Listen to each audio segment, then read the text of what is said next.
Diddy reconnu non coupable de racketeering, ça on s'en doutait.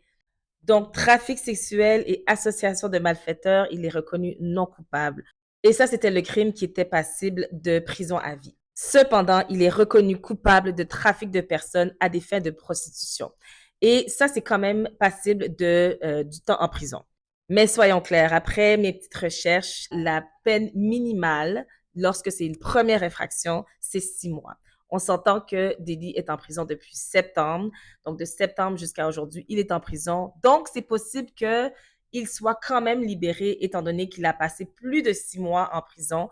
Donc, il pourrait sortir pour, en fait, ce qu'on appelle time served. Donc, il a déjà passé le temps pour lequel il aurait été en prison à ce moment-là. S'il était sorti avec si la libération sous caution avait été acceptée, il aurait été libre et donc il aurait dû retourner en prison. Mais le temps a déjà été fait en prison, donc il va probablement sortir. Alors, guys, le procès est pas mal presque terminé. Je pense, selon moi, qu'il va sortir demain matin.